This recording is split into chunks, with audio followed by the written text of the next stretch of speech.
Good morning. This is Sri here again, and today we're going to give an update on the Week 11 of the NFL.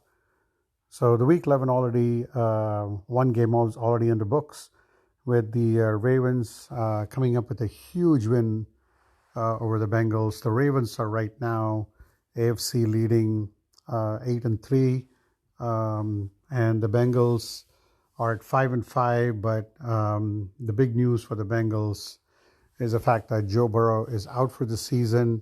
So there goes another season for Joe Burrow and the Bengals where he's been hurt. And their window is now closing in. I know he's still young, but the Ravens are definitely looking like the team to beat in the AFC. Then we have a huge matchup with the Steelers going on to play the Browns. The Steelers, again, are 6-3, and then the Browns are 6-3 too. But again, this is another one where the Steelers are way better in terms of Browns. Maybe the Browns defense can hold them, but I have a feeling that the Steelers gets a very important win against on the road against their rival, and then keep it one game closer to the Ravens. Then we get the Raiders at the Dolphins. The Raiders, ever since Josh McDaniel has been fired under Antonio Pierce, they've actually established themselves. They have a 2-game winning streak. They're at 5-5, but again, they're going on the road against a great Dolphins team, and I don't see the Dolphins letting up, and the Dolphins are going to win it pretty easily. Then we got the Bears going to the Lions. The Lions are probably the best team, one of the best teams in the NFC. The Eagles are 8-1. The Lions are 7-2. So every good chance for the Lions to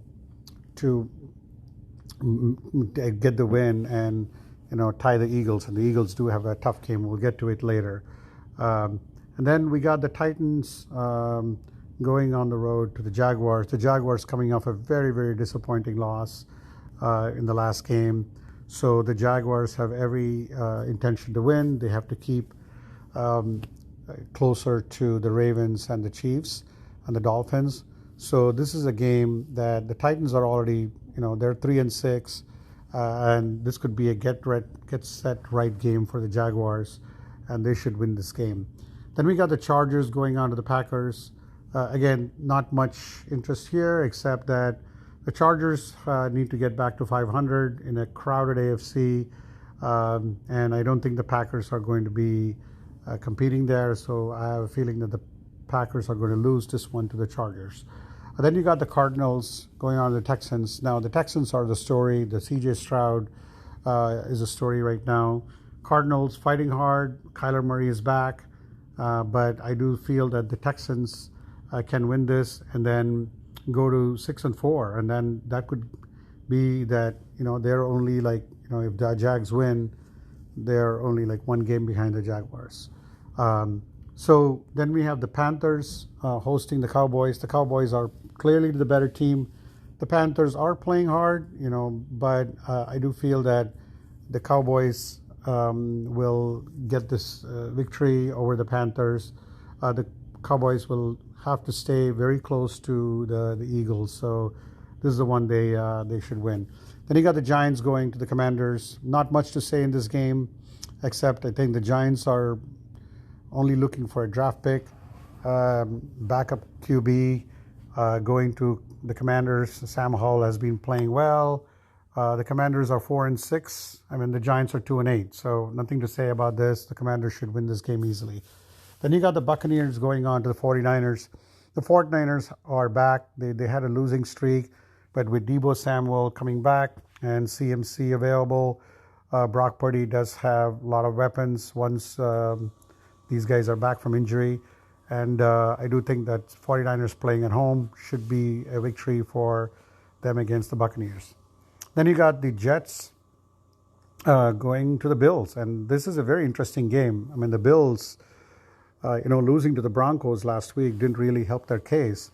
And I do think that the Jets are, they're coming off a loss too.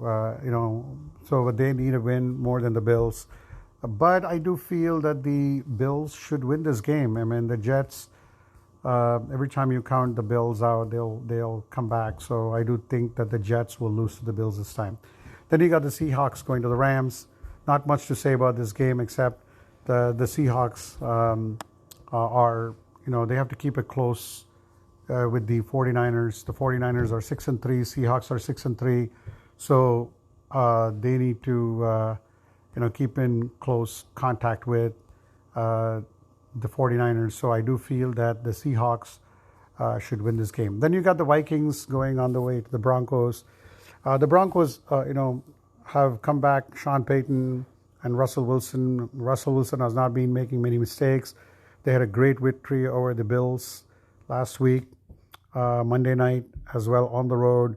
And the Vikings, they've bounced back very well, nicely too, because, with Josh Dobbs playing well, and the Vikings are at 6-4. So I do feel that this is a good game for the Vikings to win this game as well against the Broncos on the road. Then the best game of the season. I mean, the Super Bowl matchup, Eagles, Chiefs. The Chiefs, they may not have, offensively, they're not that great this year, but Mahomes figured out a way to win this game. The Chiefs' defense actually has been the better story. The Eagles have been flying high, 8-1 versus the Chiefs. The Chiefs also need this victory more than the Eagles. The Chiefs are, 1.5 games behind the Ravens, so they need to for the home field advantage. So the Ravens currently control it. So it's going to be a great matchup Monday night. Mahomes, Jalen Hurts. Super Bowl matchup. Can't ask for anything else. This is going to be a very interesting pick for me. The Eagles, I might actually pick them to win this game on the road against the Chiefs because the Eagles are playing well on all sides of the ball, both offense and defense. And they do need this victory in terms of like redemption from a Super Bowl loss. So I feel that the Eagles may win this game. So with that, that's probably one of the marquee matchups today, this week, and we wrap up the week 11 of the NFL. And let's see if the predictions come true. Thanks for listening.